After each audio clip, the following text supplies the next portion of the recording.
The first reports were brief, almost dismissive. A blip on long-range scanners, a minor anomaly at the edge of human space. But within hours, the full extent of the threat became horrifyingly clear. An armada of alien ships, dark as the void itself, materialized from hyperspace, blotting out the stars as they emerged. These were no ordinary vessels, they were Zorak, the terror of the galaxy. Their reputation preceded them, ruthless conquerors who annihilated civilizations without mercy, leaving nothing but silence in their wake. The sight of their fleet sent shockwaves of fear through the scattered human colonies. News of the Zorak's arrival spread like wildfire. Panic gripped the colonies first, then the core worlds, and finally Earth itself. The United Human Federation scrambled to respond, its leadership pulled into an emergency session that could hardly mask the underlying dread. In the midst of this chaos stood Admiral Jonathan Hayes, a man who had faced countless battles, yet the weight of this moment was like nothing he had ever known.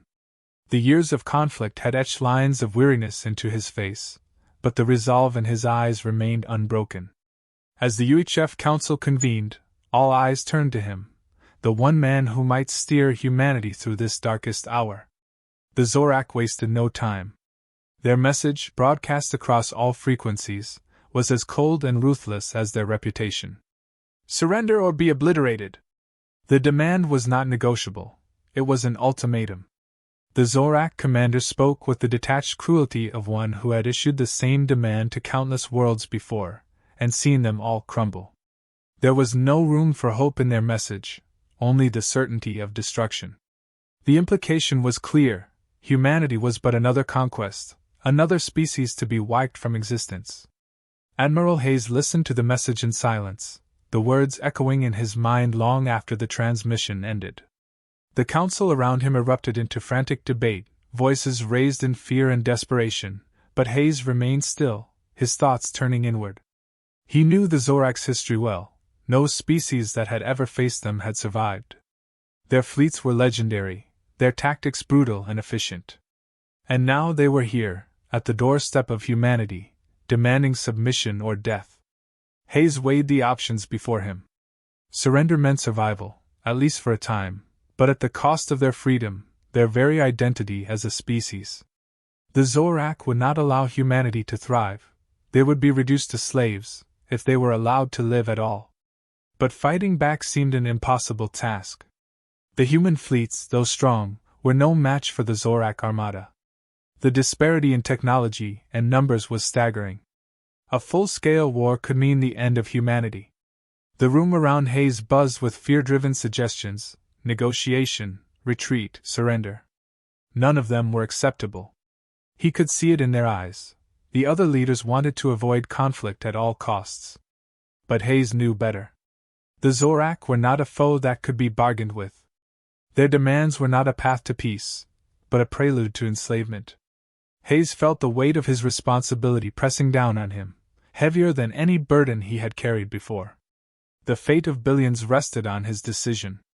In that moment, a resolve hardened within him. Humanity had faced insurmountable odds before and survived. They were resilient, resourceful, and above all, determined to remain free. Hayes knew what had to be done, even if the others could not yet see it. This was not a time for fear, but for action. He would not let humanity be another footnote in the Zorak's history of conquest. As the council continued to argue, Hayes stood, his voice cutting through the din. "We will not surrender." The room fell silent, all eyes on him, the weight of his words sinking in. "The Zorak have underestimated us," he continued, his voice steady and commanding. "They believe we are weak, that we will cower before their might. But they are wrong. We have faced threats before, and we have always found a way to survive. This time will be no different." The council members exchanged uneasy glances, but the seed of resolve had been planted. Hayes knew the road ahead would be fraught with danger, that many lives would be lost. But he also knew that the alternative was far worse. The Zorak had demanded submission, but they would be met with resistance. Humanity would fight, and if it was to be their end, they would make it an end the Zorak would never forget. Hayes turned to the communications officer, his orders clear and unflinching. Send a message to the Zorak commander. Tell them this: you want war? We'll give you a war. The UHF council chamber was a cauldron of anxiety and fear. The representatives from Earth's colonies, and the planet itself, sat in a semicircle, their faces taut with the weight of the situation. Some were seasoned politicians, others military leaders, but today, they were united by a single, overwhelming emotion: fear. The Zorak fleet, looming at the edge of human space, was an existential threat like no other. The debate over how to respond was heated, with voices rising in a desperate chorus of conflicting opinions. On one side, a faction led by cautious diplomats argued for negotiation. They spoke of the need to preserve life, to find a way to coexist with the Zorak, even if it meant surrendering vast territories or paying tribute. Their words were filled with dread, and their eyes betrayed a desire to avoid conflict at any cost. They believed that survival, even in subjugation, was preferable to the annihilation that war would bring. Opposing them were the Hawks, those who believed that humanity must fight, regardless of the odds. They pointed out that the Zorak had never shown mercy to any species they conquered, that surrender would likely lead to enslavement or extermination. Their arguments were driven by a fierce determination to resist, to preserve humanity's dignity and freedom, even if it meant risking everything. But even among the Hawks, there was hesitation, an acknowledgement of the terrifying power they faced. As the debate raged, Admiral Jonathan Hayes sat in silence, his eyes fixed on the center of the room. He had listened to every argument, weighed every perspective, and now, as the room quieted, all eyes turned to him. They looked to him not just as a military leader, but as a symbol of humanity's strength and resilience. Hayes rose from his seat, the room falling into a tense silence. His presence commanded respect, his years of service etched into every line on his face. He spoke slowly at first, his voice steady and deliberate, cutting through the uncertainty that hung in the air. He acknowledged the fear in the room, the enormity of the challenge they faced, but he refused to let that fear dictate their actions. He reminded the Council of humanity's history, of the countless times they had faced impossible odds and emerged stronger. He spoke of the wars of old, the struggles against tyranny, and the unyielding spirit that had carried them through. Surrender, he argued, was not an option. It would be the end of everything they stood for, everything they had fought to build. The Zorak would take their freedom, their future, and their very identity as a species. To bow to them would be to lose everything that made humanity what it was. Hayes' words were not just a call to arms, they were a call to remember who they were. He spoke of duty, of the need to protect not just their lives, but their principles, their way of life. He argued that even in the face of certain death, there was honor in standing up for what was right, in fighting for the chance to live free. His voice grew stronger, filled with the conviction of a man who knew that the path of resistance was the only one that could preserve their humanity. The council members listened, the tension in the room shifting from fear to a resolute determination. Hayes had not erased their doubts, but he had given them something more important, a reason to fight. The arguments for negotiation and surrender fell away, replaced by a grim acceptance of the path they must take. There was no longer any question: humanity would resist. With the decision made, the Council moved quickly to prepare for the coming war. Orders were issued, fleets mobilized, and defenses bolstered. Hayes knew the scale of the challenge before them. The human forces were outmatched in both technology and numbers, but he believed in the resourcefulness and ingenuity of his people. He had seen it before, in the darkest moments of history, and he knew that this would be no different. As preparations continued, Hayes turned his attention to the message that must be sent to the Zorak leader. It was a moment that would define the course of the conflict, a message that would carry the weight of humanity's resolve. He chose his words carefully, knowing that this was not just a response, but a declaration. His voice was steady, his tone unwavering as he delivered the simple, defiant statement. "You want war? We'll give you a war." The transmission was sent, and across the stars, the Zorak leader received it. The reaction was not one of anger, but of cold amusement. The Zorak had expected fear, capitulation, but instead they were met with defiance. A smirk crossed the leader's face, a silent acknowledgement of the challenge that had been thrown down. The humans, it seemed, were not as weak as they had believed. For Admiral Hayes, there was no turning back. The die had been cast, and now, the future of humanity hung in the balance. He knew the cost of war, knew the sacrifices that would be required, but he also knew that they were fighting for something far greater than survival. They were fighting for their very existence, for the right to determine their own destiny. And in that fight, they would show the Zorak, and the galaxy, what humanity was truly capable of. The human fleet was a patchwork of ships, a collection of vessels cobbled together from every corner of their territory. They were outmatched in every conceivable way, outgunned, outnumbered, and technologically inferior. Yet, in the face of overwhelming odds, they prepared for battle with a resolve that belied their apparent weakness. Admiral Hayes, at the helm of this ragtag armada, knew that their survival depended not on brute strength, but on strategy, on exploiting every weakness the Zorak might possess. In the days leading up to the inevitable clash, Hayes and his team of tacticians and scientists worked tirelessly. They pored over every scrap of intelligence they had on the Zorak, searching for any flaw, any vulnerability that could be used to their advantage. The Zorak were arrogant, confident in their dominance, and Hayes knew that this overconfidence was their greatest weakness. He devised a plan that was as audacious as it was dangerous, one that relied on precision, timing, and the element of surprise. The Zorak, for their part, were supremely confident. They had crushed countless civilizations before, and humanity, in their eyes, would be no different. They saw the human fleet as little more than an annoyance, a final obstacle to be swept aside before they claimed the spoils of war. Their plan was simple: a single overwhelming strike to obliterate the human forces and bring the conflict to a swift and brutal end. The Zorak commanders barely spared a thought for the possibility of failure. They had seen humanity's technology, their ships, and found them lacking. To them, the outcome was already decided. As the two fleets converged in a remote sector of space, the tension was palpable. Hayes knew that this first encounter would set the tone for the entire war. There would be no second chances, no opportunity for retreat. The moment the Zorak ships appeared on their sensors, the battle began. The Zorak unleashed their full might, wave after wave of relentless firepower that battered the human fleet. The human ships buckled under the assault, their shields flickering, hulls cracking. It was a massacre, just as the Zorak had predicted.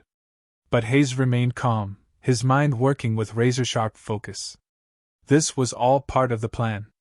He allowed the Zorak to think they were winning, drawing them in, luring them into a false sense of security. The Zorak ships pressed forward, eager to deliver the killing blow, their commanders confident that victory was within their grasp. It was then, in the heat of battle, that Hayes made his move. With a single command, the human fleet shifted tactics. Ships that had appeared damaged or vulnerable suddenly sprang to life, executing maneuvers that caught the Zorak completely off guard. Hayes had held back his best forces, waiting for the perfect moment to strike. He had studied the Zorak's battle patterns, predicted their movements, and now, he exploited their overconfidence with devastating precision. The counterattack was swift and brutal. Human ships, smaller and more maneuverable, weaved through the Zorak formation, targeting critical systems with pinpoint accuracy. They focused on the Zorak's command ships, the vessels that coordinated their fleet's movements. The Zorak, used to overwhelming their enemies with sheer force, were unprepared for such a coordinated and calculated assault. Within moments, several of their key ships were crippled, their command structure thrown into chaos. The tide of battle began to turn. The Zorak, caught off guard and disoriented, found themselves on the defensive for the first time. Hayes pressed the advantage, refusing to give the Zorak time to regroup. The human fleet, though battered and bruised, fought with a ferocity that stunned their enemies. They had been pushed to the brink of annihilation, but now, they fought with the desperation of those who had nothing left to lose. The Zorak, realizing that they had underestimated their opponents, were forced to retreat, pulling back to regroup and reassess. It was a moment of triumph for Hayes and his crew, a hard-won victory that had come at a great cost. The human fleet had taken heavy losses, many ships reduced to twisted hulks of metal drifting in the void. But they had achieved what no one had thought possible. They had struck back against the Zorak and lived to tell the tale. In the aftermath of the battle, the human fleet limped back to friendly space, their ships in desperate need of repair. The mood among the crew was somber, a mix of relief and sorrow for those who had been lost. But there was also a sense of pride, a quiet acknowledgement that they had faced the might of the Zorak and had not been found wanting. Admiral Hayes, sitting alone in his quarters, reflected on the battle. It had been a victory, yes, but a costly one. He knew that this was only the beginning, that the Zorak would return with even greater force. The war was far from over, and the hardest battles were yet to come. But for now, Hayes allowed himself a moment of satisfaction. They had sent a message to the Zorak, that humanity would not be so easily crushed, that they would fight with everything they had, no matter the odds. As he looked out at the stars, Hayes knew that the next phase of the conflict would be even more brutal, even more challenging. But he also knew that they had proven something important, that humanity, even in the face of overwhelming adversity, could stand up to the might of the galaxy's most feared conquerors and emerge victorious, however fleeting that victory might be. The Zorak had underestimated them once. Hayes was determined they would not make the same mistake again. The Zorak were not accustomed to setbacks. The loss they had suffered at the hands of the human fleet, though minor by their standards, was an affront that could not be ignored. Driven by a mix of anger and the need to reassert their dominance, the Zorak launched a massive counteroffensive. Reinforcements poured into the sector, swelling their ranks with warships bristling with advanced weaponry. They targeted human colonies and outposts with ruthless precision, determined to crush the resistance and erase the stain of their earlier failure. The scale of the Zorak's retaliation was overwhelming. Entire human fleets were pushed to the brink as the Zorak's relentless assault intensified. Yet, despite the odds, humanity did not falter. Under Admiral Hayes' leadership, they fought back with a tenacity that surprised even their enemies. Hayes orchestrated daring missions, striking at the Zorak's supply lines, sabotaging key installations, and delaying their advance whenever possible. Each victory was hard-fought, each loss felt deeply, but Hayes knew that every moment they could buy was a moment closer to turning the tide. The Zorak, frustrated by the resilience of their adversaries, shifted tactics. They began targeting civilian populations, hoping to break human morale by instilling fear and despair. Cities were bombarded, millions of lives lost in brutal attacks meant to cripple the human spirit. Alongside the physical destruction, the Zorak unleashed a psychological campaign, broadcasting messages of impending doom across human space. They taunted the humans, reminding them of the futility of resistance and the inevitability of their defeat. But Hayes was ready for this too. He knew that the true strength of humanity lay not in its ships or weapons, but in its resolve. In response to the Zorak's psychological warfare, Hayes took to the airwaves himself, delivering messages of hope and defiance. He reminded the people of what they were fighting for: their homes, their families, their freedom. He spoke of the sacrifices already made and the need to honor those who had fallen by continuing the fight. His words resonated across the colonies, reigniting the flames of resistance in even the darkest corners of human space. As the war dragged on, the Zorak leader found himself increasingly intrigued by the humans. Their technology was primitive compared to Zorak standards, their fleet a patchwork of outdated vessels. Yet, despite this, they had managed to stand their ground, defying every expectation. The more the Zorak pushed, the harder the humans fought back. It was as if they thrived on adversity, drawing strength from the very challenges that should have broken them. The Zorak leader, a being who had seen countless civilizations rise and fall, began to feel something unusual: respect. It was not an emotion he was accustomed to, certainly not towards a species he had initially viewed as insignificant. But there was no denying that humanity was different. They were a species that refused to submit, that clung to their beliefs and their way of life with a ferocity that bordered on madness. And in that madness, the Zorak leader saw something he had not encountered in millennia: a worthy opponent. Driven by this newfound respect, and perhaps by a desire to test the limits of this defiant species, the Zorak leader proposed a final challenge. It was not a simple offer of battle, but a high-stakes contest that would determine the fate of both species. The terms were clear: a decisive confrontation between the best of the Zorak and the best of humanity. The winner would claim victory in the war, while the loser would face obliteration. It was a challenge born not of necessity, but of curiosity, a test to see just how far the humans could be pushed. Hayes received the challenge with a mixture of grim acceptance and resolve. He knew what was at stake: everything. This would be their ultimate test, a battle that would determine the future of humanity. There could be no retreat, no second chances. The odds were still against them, but Hayes had learned long ago that the true measure of a warrior was not in the weapons they wielded, but in the strength of their spirit. With the challenge accepted, both sides prepared for the final confrontation. The Zorak, confident in their superiority, saw this as an opportunity to finally end the war on their terms. But they also approached the battle with a new sense of respect for their adversaries, knowing that the humans had earned their place as a worthy foe. For the humans, this was more than just a fight; it was a chance to prove, once and for all, that they were not to be underestimated. As Hayes and his fleet made their final preparations, the weight of the moment pressed down on them. The decisions they made in the coming days would determine the course of history, not just for themselves, but for all of humanity. But there was no fear in their hearts, only a steely determination to fight with everything they had. The stage was set for the ultimate test, a battle that would either cement humanity's place in the galaxy or consign them to the annals of history.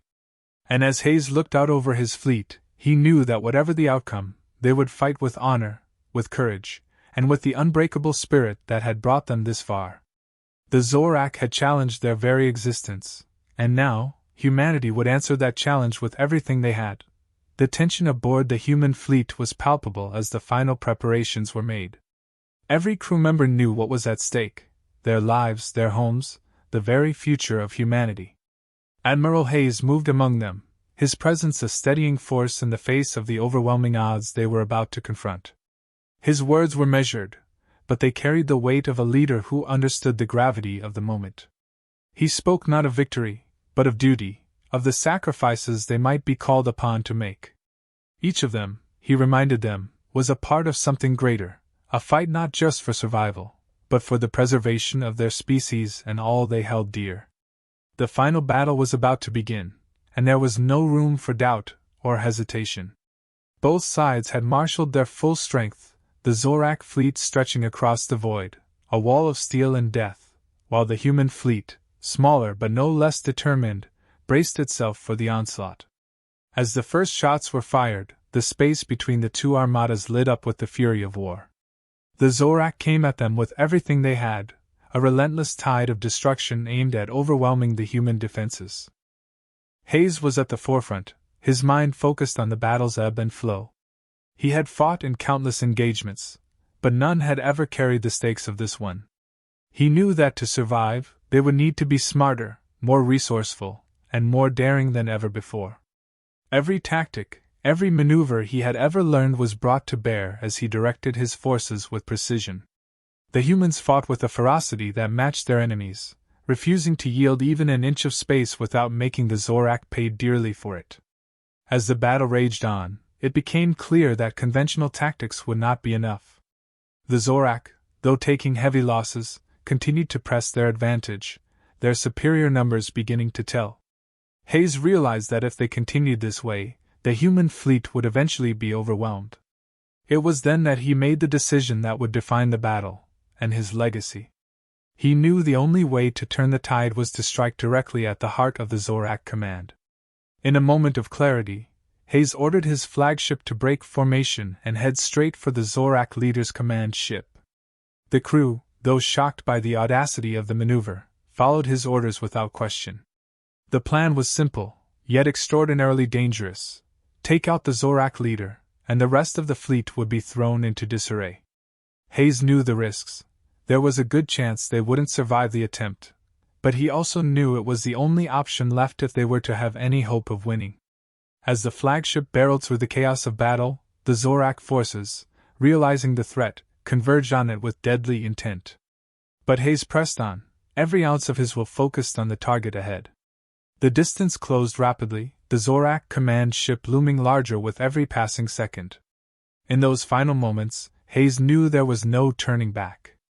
He ordered all power diverted to the forward shields and weapons, pushing the ship to its limits. The collision was cataclysmic. The two ships met with a force that shook the entire battlefield, a blinding explosion ripping through space. For a moment, it seemed as though both fleets paused, stunned by the sheer magnitude of the impact. The Zorak command ship, critically damaged and its leadership decimated, began to drift, its once coordinated forces now thrown into confusion. Hayes' gamble had paid off, but at a tremendous cost. The flagship, along with its brave crew, was gone, lost in the explosion that had turned the tide of battle. But their sacrifice was not in vain. With the Zorak leader dead and their command structure in ruins, the remaining Zorak forces began to falter. The humans, seizing the opportunity, launched a relentless counterattack, driving the Zorak back with a fury born of desperation and determination. The battle, which had seemed lost only moments before, ended in a hard-won victory for humanity. The Zorak fleet, battered and leaderless, retreated into deep space, their once unstoppable momentum broken. The cost, however, was staggering.